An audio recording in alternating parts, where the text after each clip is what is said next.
You are now listening to Out of the Blank.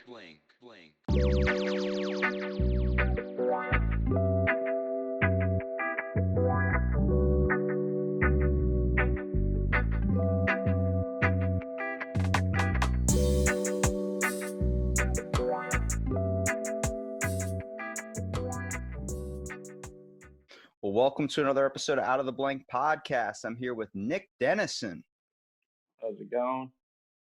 Nick, tell me a little bit about yourself and what do you do professionally? I'm 26 years old, live out in St. Louis, Missouri. Professionally, I'm a glass artist. I do flame working with borosilicate. So I basically work off of a torch.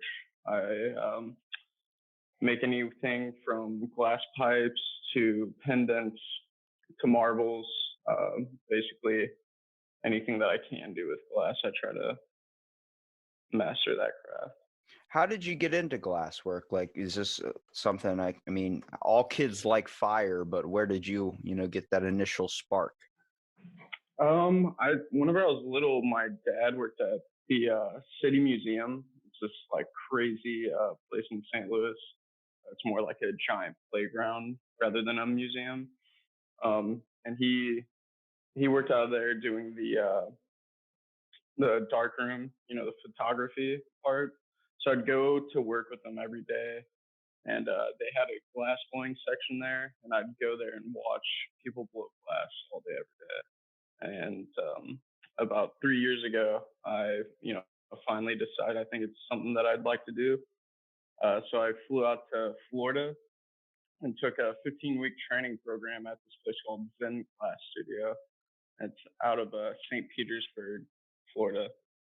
And it was a very good place to learn. There's a lot of hot artists out of there. To anybody that does follow the glass scene, we got Ghost, Wicked, Hunter S. Well, I feel like with glass though, it's a crazy art form too, especially you're seeing a lot of people at younger ages now trying to do glass work. It's not something I ever thought about as a kid. It felt like, at least when I was a kid, it wasn't as popular. It seemed like Definitely. just recently in the last few years or 5 years or so, it seemed like a lot of people were getting into this. People were buying their own torches and people were deciding to start creating glasswork, mostly because I think also with how like crazy that like pipe tobacco or just weed or anything in general, like that you can use a pipe for, it seems like there's a whole new outlet now. Yeah, definitely. With legalization happening all over the country, it's definitely got people interested. There's money to be made, and it's it's a awesome craft. How often, like, do you like when you explain to somebody what you do professionally, how often do they immediately judge you thinking that all you're making is like bongs and shit? Um, you know, uh, Often, that's usually what people think right off the top. Um, but once they see my work, they realize I'm doing other stuff. So I think they tend to respect it a little bit more. Now, so take me through your process of glass blowing though. Like if you're going to design, like what's something that you really enjoy to design besides maybe like the average pipe? Do you prefer those over marbles? I feel like you strike me as more of a person that likes kind of making the creative sculptures a little bit. Yeah, I try to do everything I can with glass. Learn everything that it has to offer. But something that I really enjoy doing is this thing called a filicello, and it's basically a geometric pattern in glass. It looks similar to like a mandala, if you're familiar with what a mandala is. Yeah. Um, I really enjoy making those. It takes, like 8 hours to make this one design if you really want to do it cleanly. But it's sort of an act of meditation in a way. You have to be so focused on this design because you're laying in every line, every detail in it. You're essentially drawing it with glass, which is much harder than drawing with like a pencil. You gotta have the patience of a saint, I feel like, if you're doing glass work. Like Oh, yeah. I could never sit still and work on something for that long. My mind's got to constantly be going somewhere. I got to be thinking 10 steps ahead. But it like you're talking about how it's a form of meditation. Like, did you Yeah. do you have to set yourself up to get in an environment like this? Like just to even get in the mindset of glowing blasts? I feel like you can't just have a really bad day and then head right into the studio. Absolutely, absolutely. There's some days that I can't make filicellos, because I can't clear my mind. A lot goes into it.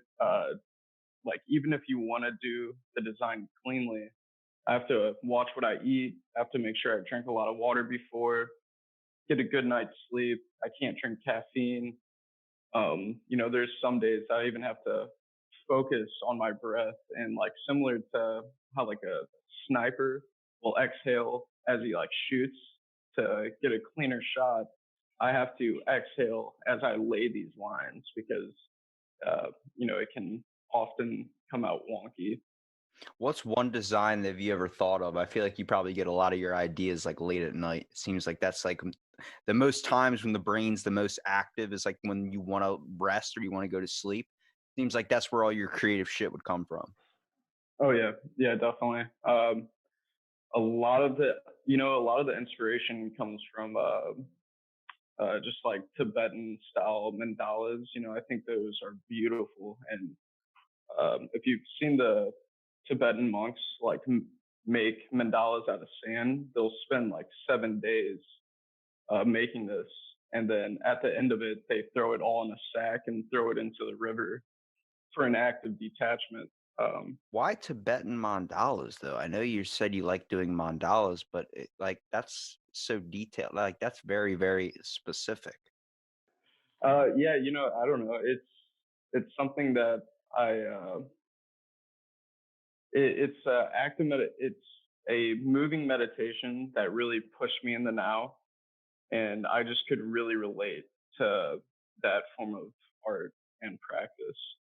Now you said it's a form of meditation. Like, is that something you try and do like every day, like a form of meditation?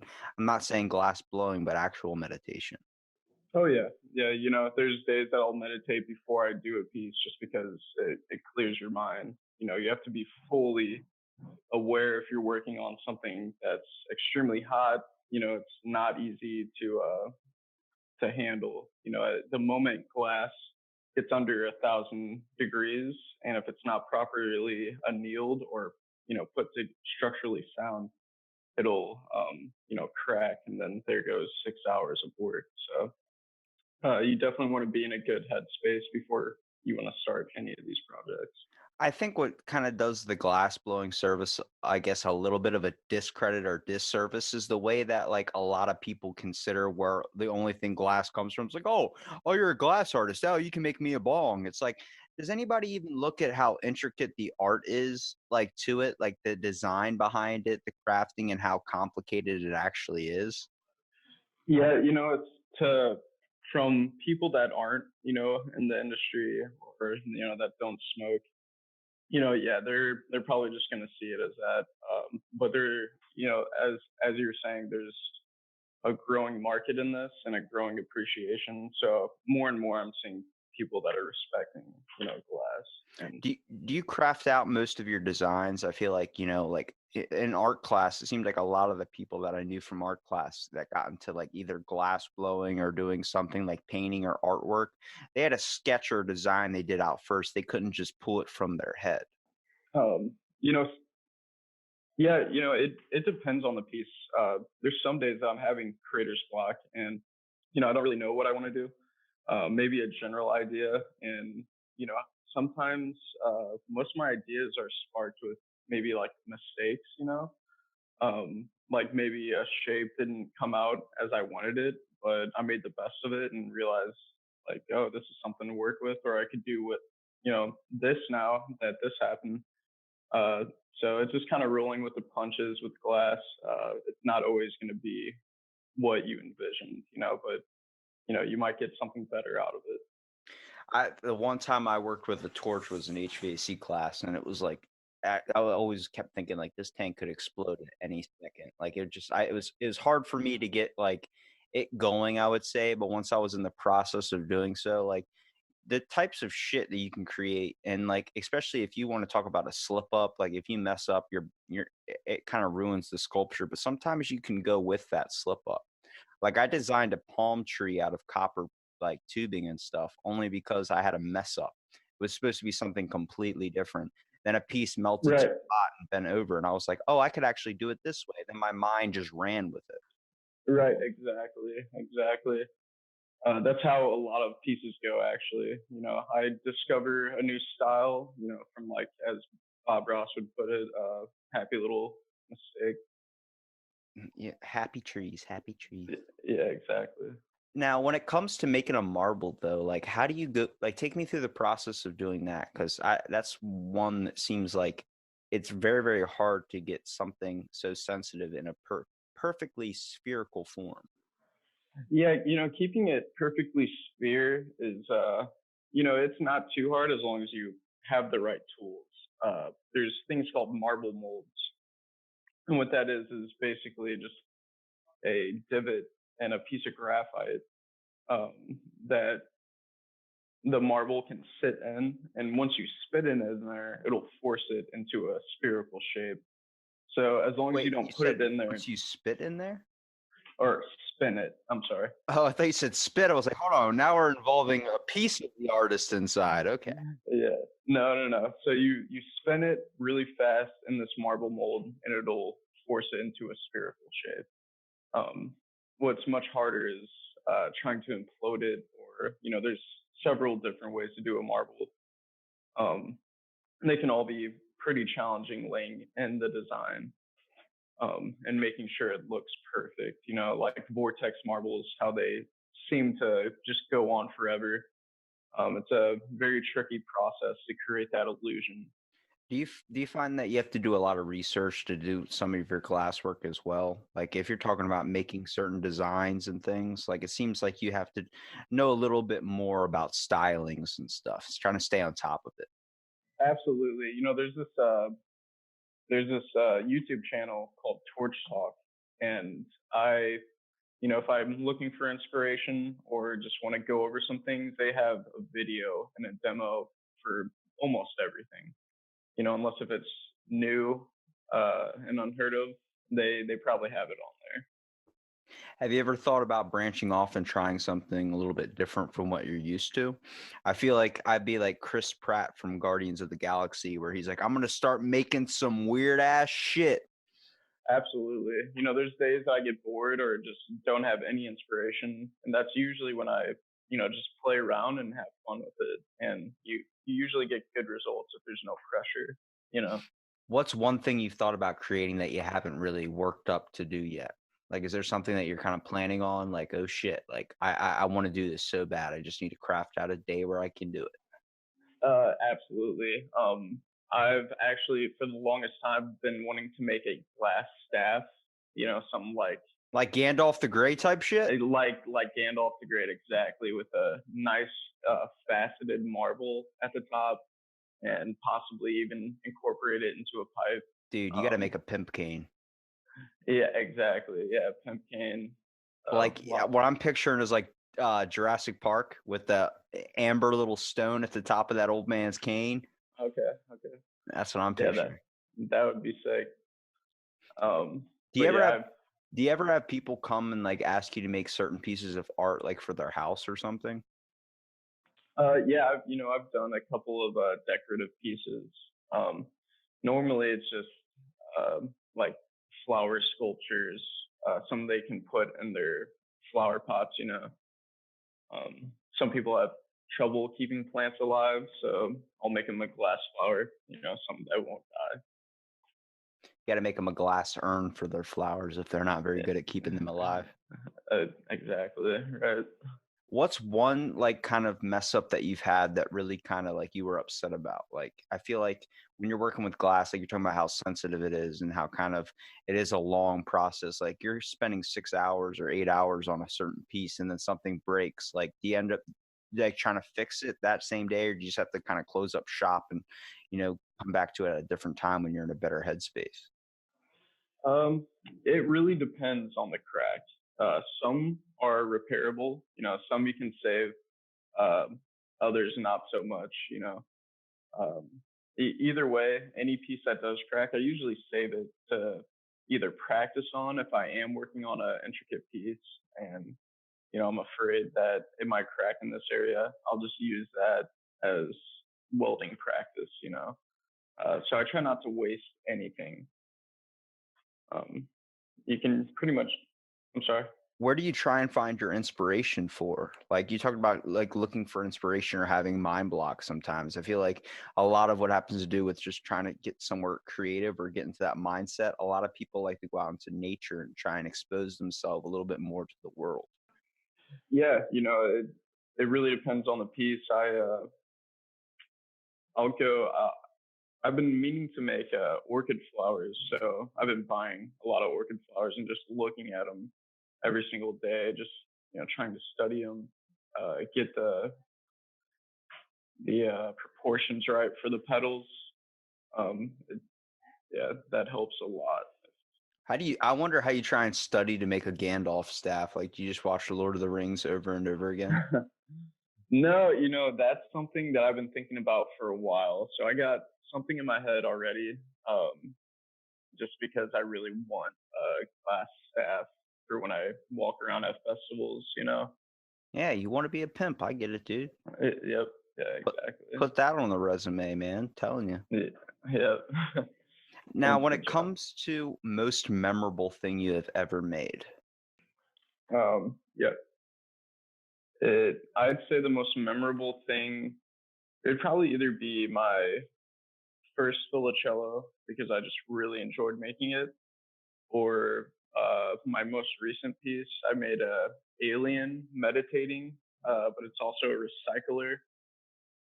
I don't know if you're aware of who Banjo Glass is, but it functions pretty similar to how his pieces function. do you find that you have certain artists that you try and I know you can try and mimic a style, but I feel like you end up turning it into your own, but do you have certain styles you try and copy off of just to see where you can do with it or how yours, maybe if that's like a certain torch workaround that you can use? Oh yeah, definitely. Like Banjo, he's a big inspiration. Azul Glass, he's out of Japan. He's a very big inspiration. He does a lot of sock flips, which is something I've been working on lately.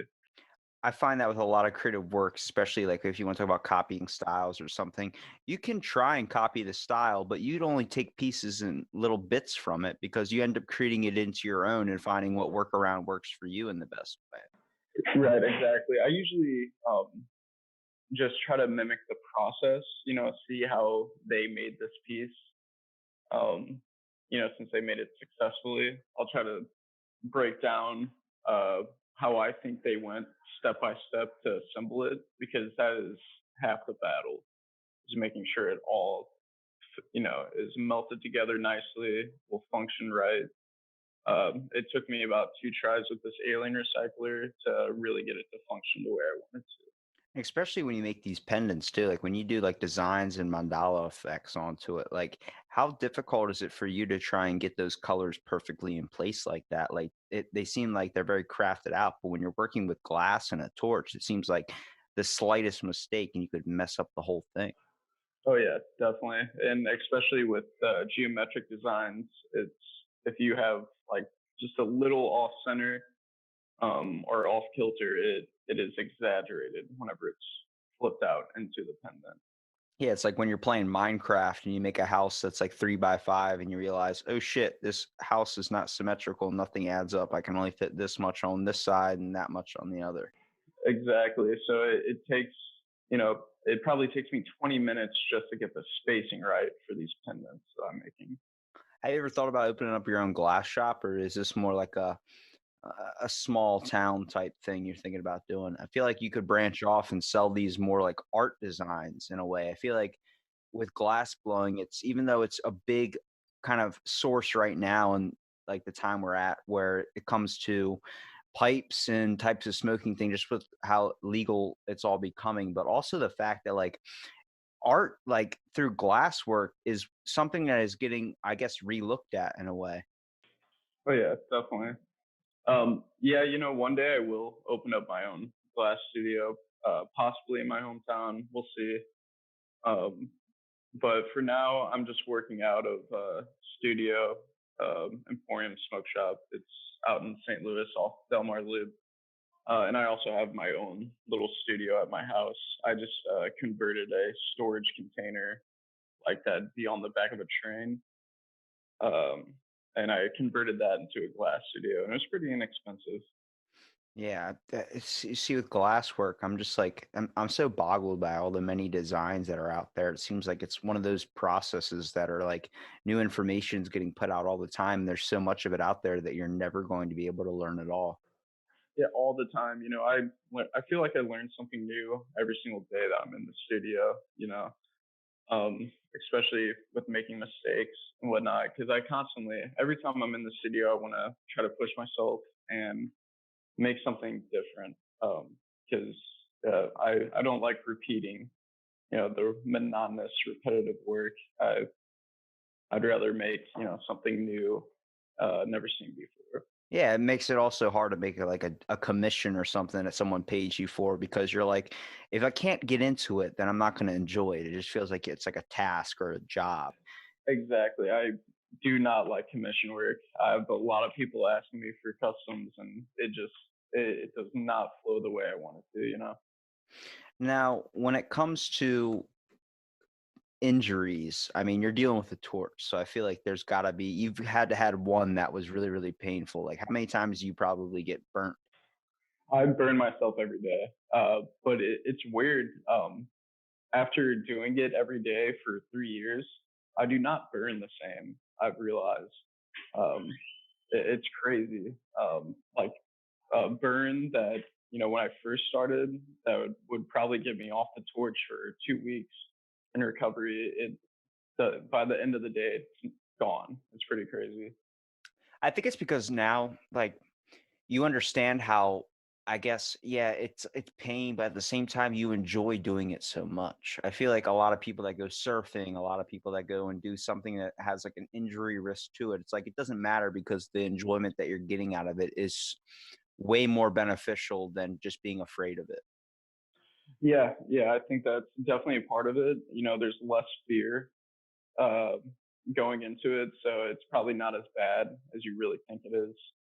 And on top of that, my hands are just getting, that my hands are usually where I get burned the most, and they're constantly by a massive flame.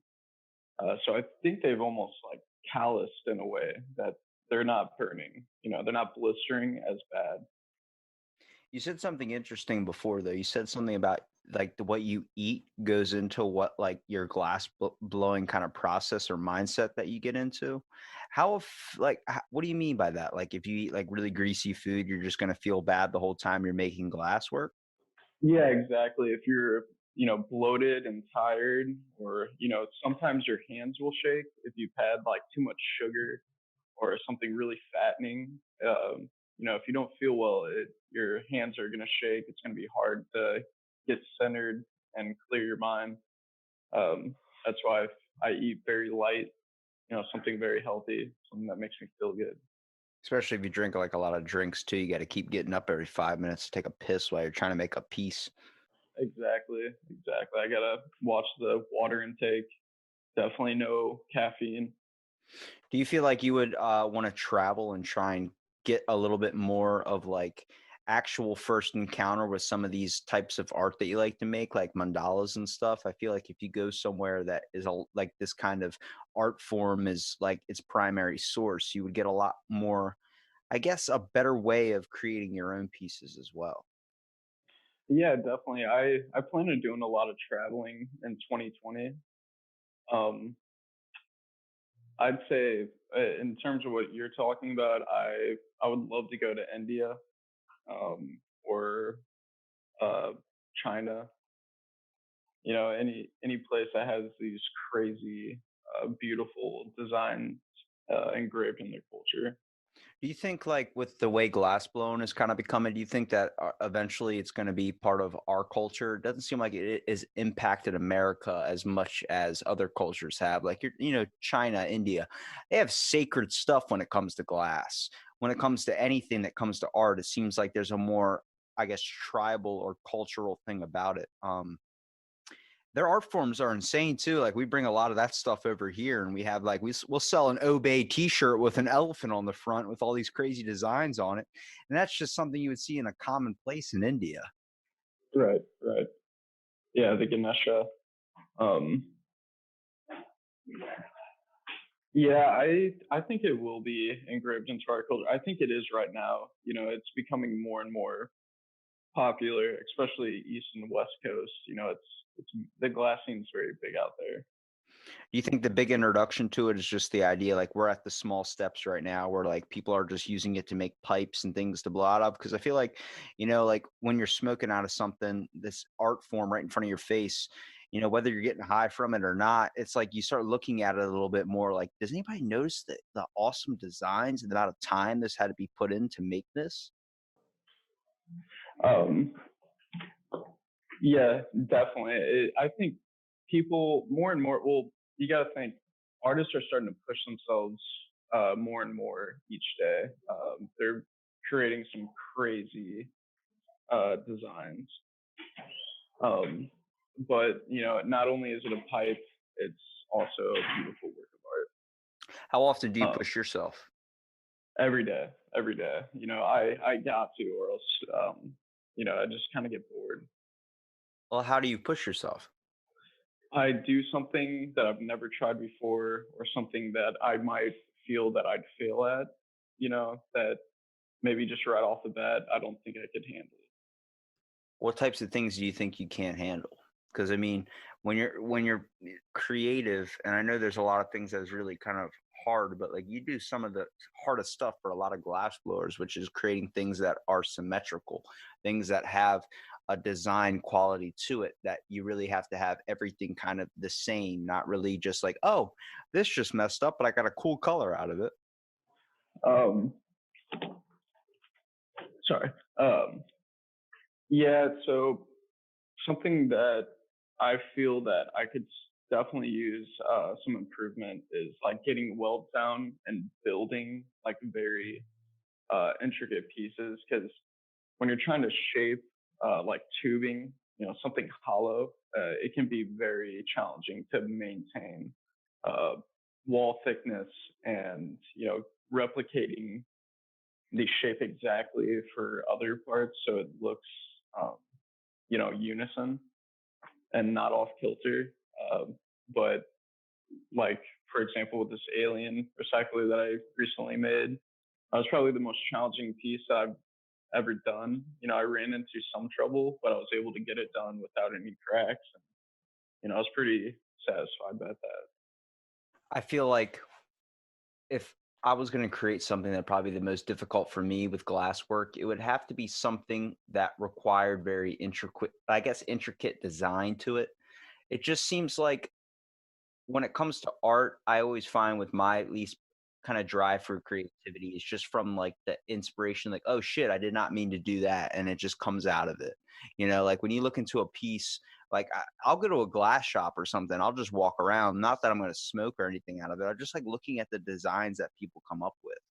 Like whether it's somebody doing, a Grateful Dead one and gets the exact look of it, or just someone that's like, oh, I just put a bunch of colors together and got this cool warped out thing to it. Um,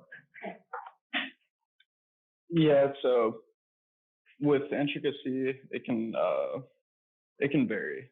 You know, it it sometimes goes well, sometimes not so much. It depends on the piece and the mistake. But it's something more detailed like the filicellos. It Like I said, it takes a lot of time, so sometimes it's best just to power through them. How much schooling did you have to go for this? I feel like, I mean, you had to do some, I know we were talking about classes before, but you had to do at least a little bit more research before you actually decided to attempt on a piece. Or do you feel like you just learned a lot of your stuff by just trying it out? Yeah, definitely. I mean, that's the only way you're really gonna learn. Someone can tell you how to do something all day. I teach classes often, and no matter how much in detail I go, people still, don't know what they're doing.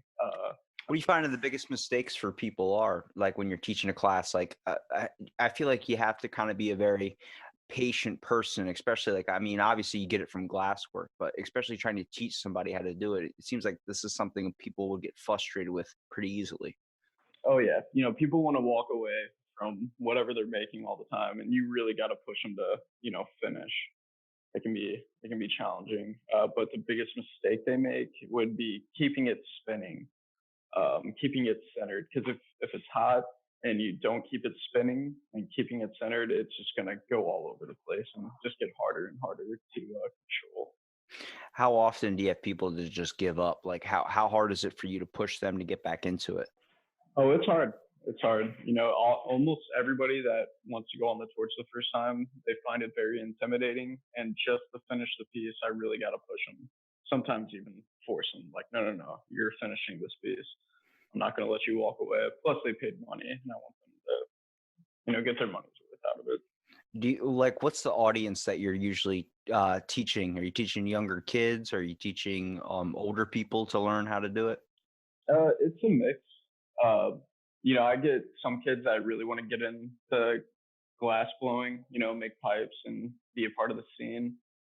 Uh, so I'll give them, some pretty detailed classes, and then you have, just some, an older crowd looking for like wine glasses. I offer classes for. They basically just shape the wine stem because anybody really shape a wine stem, and then I'll assemble it for them. What's your Can you give me a story of what's your worst person that you've taught? Um, You don't have to say their name or anything. I'm just wondering, like, what was like the. I feel like I used to do jet skis back in the day, so we did this thing called the jetivator, which is like a hoverboard type thing that comes out of the water, and I flew this whole guy's family. We're talking about we're out on the water for like a good 3 hours when you're flying like 6 people, and the one kid, the oldest brother, gets up last and he gets on the thing, gives up after 5 minutes, grabs his helmet, chucks it across the water. He's freaking out, cursing and screaming. He's like, fuck it, I'm gonna walk back. I'm like, bro, we're a good like, I mean, I don't even know, like a mile out. Like it's gonna hear me walking a while. And he's like, just we're all getting on the boat. His whole family's like, get on the boat, Justin, get on the boat, get on the boat. And he's all pissed off. I feel like when you're dealing with glass, like you have to have one of those stories. oh yeah, I mean, almost everybody is like that. Halfway through, I've learned how to settle them down. Tell them like, yo, this is okay. This happens with glass. This is what to expect. Um, so you just gotta boost up their confidence, make them not take it so seriously. And once they settle down, you can usually get them through the end. I have had one person though that has, that refused to finish, and she was actually upset with me. I don't take it personally. I'm sure she was just upset of the struggle, but she tried to say I didn't give it detailed enough instructions, and I was like, listen, no matter how much I tell you, you're just gonna have to learn through your mistakes. It's gonna happen. You're not gonna be able to retain all this information at once. Yeah, you can study as much as you want and do as much research, but with something like this, it's a lot of on learning process. It's something you got to do and keep doing and doing and doing until you get better at it. Yeah, exactly. That's everything though. But especially with glass, it is a very hard trade.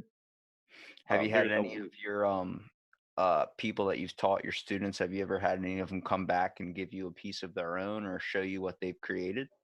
Oh yeah, yeah. Some of the people that I've taught, they stuck with it. Some, most have not. They just feel like it's not for them. But I had one student in particular. I showed him how to do some implosion pigments, and he's been keeping at it, and I see the progression. And I follow him on Instagram, motivate him, or maybe get him some constructive criticism if needed. You find that with something like this, like you ever have a like we talk about bad days, good days, but do you ever have a day where you just like, I don't feel like doing this anymore? Or is this just like something that's like it just yeah, because I mean I do podcasting, but like when I do a podcast, even though it's like a hobby, it's like there are days I'm like, I don't feel like doing this at all. but I get myself in that mindset. And once you get in that mindset, though, you enjoy it, and you're like, you couldn't even think that you thought not to do it. Yeah, with glass, it's pretty easy to get out of that mindset because there's always something different you can do. And I don't really, even if it's something I have no idea what I'm doing and I don't expect to finish or even be successful, by the end of it, I know that I've learned something. So I don't really feel like it's wasted. And that also gets out of the monotonous, repetitive feeling that you get with a lot of crafts. Now, when it comes to torch styles, what type of torch styles, I guess, are there, and what really is your favorite?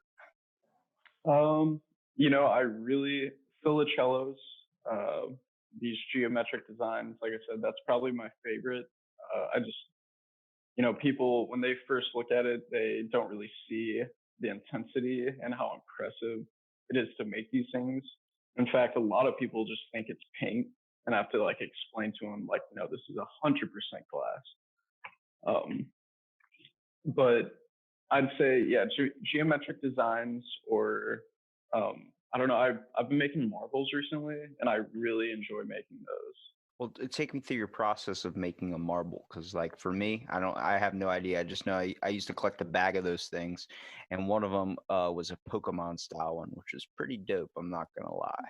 Yeah, that sounds really sick. Was it an implosion or It did it was have like like they had the thing inserted in it, like a picture of the actual Pokemon. oh, okay. So that was probably a milli. And a milli, I don't know if you're familiar with what milli is. I have no clue. It comes from the term millefiori, which means 1,000 flowers in Italian, because a lot of the glass today and the techniques and tools were created in Italy because they are very they're very their culture is very engraved with glass. Um, but a milli is basically an image. It's a piece of cane that has an image on it. Um, so similar to It like like stamps the marble for you. yeah, exactly. And if you can make one piece of cane, you can have like 1,000 of these images uh, on a piece of cane. So you can just cut them into little chips and incorporate that with pieces. Would you consider, like when you're making a marble, like kind of take me through your process a little bit before I ask this? So first, you'd need clear glass. I mean, don't get me wrong. There's 1,000 different ways to make glass and make designs in glass. So it's common whenever you're being taught how to glass, people are going to tell you just find what works for you because there's 1,000 different ways to do it. This is the way I do it, but play around, see what you're comfortable with, and go with that. But how I do it, I usually have a big piece of clear core cane. So it's just clear glass, and I'll put that on a handle, something that I can work off of. It'll be about 26 millimeter in diameter, something pretty big. And I'll heat the end up to where it's a nice glob, a yield of glass, and I'll stamp it down to where it's flattened, like it's a big puck. Um, Do you and ever feel so like that whenever I'm could making crack the flowers, glass for example, though? I feel like that would crack it. um, it could if it was very if it got too cold and there was an acute angle, like a 90-degree angle in the glass, that's whenever glass wants to crack. But if you stamp it down and flatten it on a piece of graphite towards a puck, and you take it back into the flame, you can get it all the same temperature, and it won't be so much stress in the glass.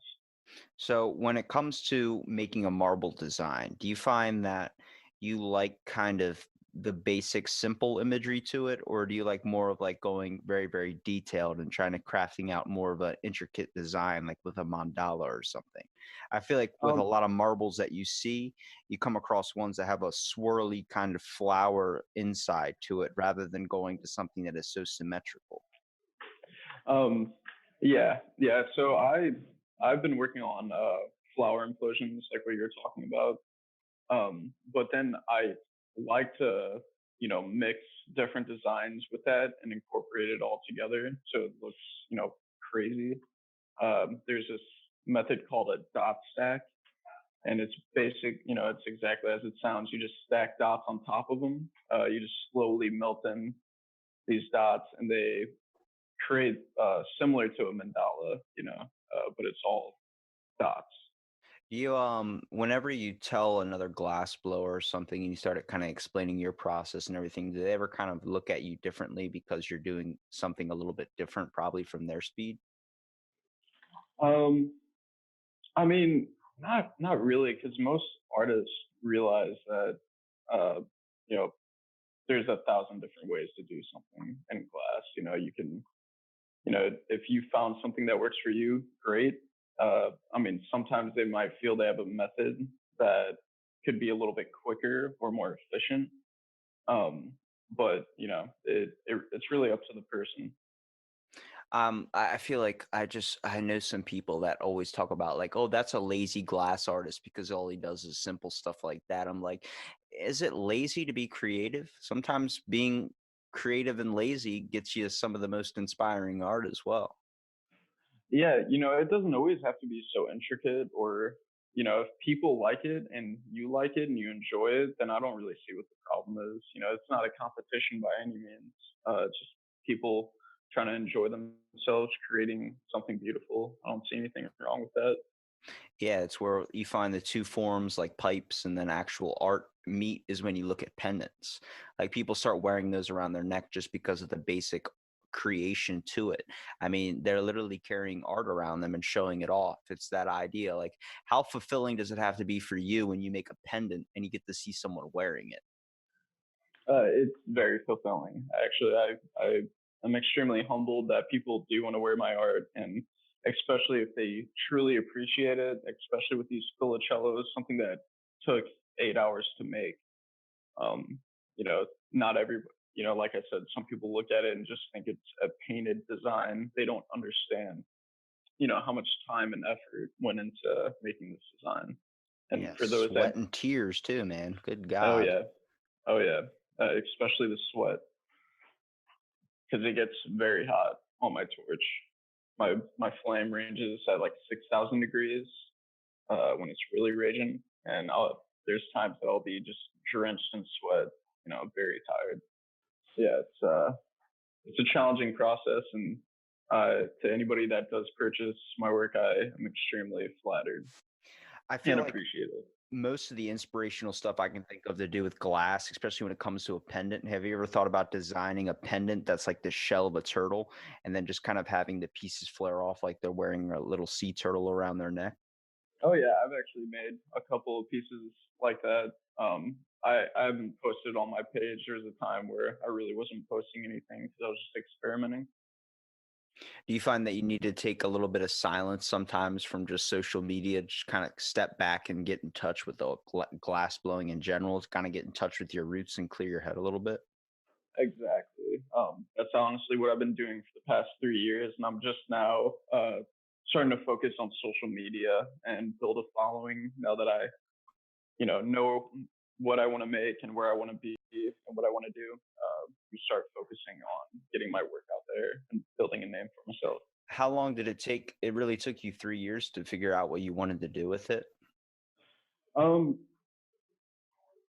it took me 3 years to get to the point where I felt comfortable that this is what I want to do for the rest of my life, and something that I can definitely do to financially support myself and my family, and just make sure that before I make any ultimatums and really go any further along this journey, something I wanted to be sure that I could do for the rest of my life. That you've reached out and tried every single process to make sure you fully kind of covered at least your bases at this point now. Yeah, exactly. I definitely think there's a lot of more that goes into glass blowing than a lot of people think. I think a lot of people think it's just as simple as turning on a torch and getting right to work, when really that might be some of the process behind creating something too. But when it comes into knowing and making sure that you're fully educated on a lot of things as well, that there's a lot of research and, first of all, understanding of glass in general that goes behind it. Oh yeah, definitely. And I've excelled very far in these 3 years, more than average, because a lot of people get caught in just making pipes, and they don't always have the exposure or resources to you know really learn from good mentors. I was fortunate enough to go to Thing Glass Studio, where I was surrounded by well-established artists that had a lot to share. So I'm thankful for that. I feel like how much does your material cost? It seems like this isn't going to be very, very cheap. And no, especially the colored glass, it can be up to like $80 a pound, and pound might make me, three pieces, depending on what I'm making. There is cheaper mediums, something that usually whenever it doesn't take as much material, it takes more time. Like the fillas, it takes me hardly any material to make them, but it'll take me 8 hours of my day to do something clean. But it's definitely worth it in the end. Oh yeah, yeah. Not only for financially, but just mentally. It puts me in a great place. If I'm having a bad day or I'm feeling kind of depressed or something, I'll go on the torch, make a filla. By the end of it, I feel like a whole new person. Form of therapy. I can relate to that for sure. Yeah. Oh yeah, art therapy. I'm really happy I got into fillas, especially. Well, Nick, I really want to give you here a minute at the end to kind of promote your content too, so people can find your awesome works of glass. Okay. Yeah. Perfect. So my name's Nick Denison. I am the owner of Sacred Geometry Glass. You can find me on Instagram at sacred_G_glass. I am currently based out of St. Louis, Missouri. Plan on doing a lot of traveling in 2020. I'll be out in St. Petersburg, Florida around the 1st of January, and then New Orleans a little bit after that. And then come February, I will be in Vegas at Glass Vegas for a couple of days, and then Jim and Jam Music Festival in Phoenix or in Tucson shortly after that. Yeah, if you guys need any glass or repairs or just want to check it out, my glass page is there. I should be having a lot of giveaways, a lot of content coming up in the next week. So stay tuned. Check it out. Right on, Nick. Thanks so much for being on this episode of Out of the Blank. Stay tuned for our next episode.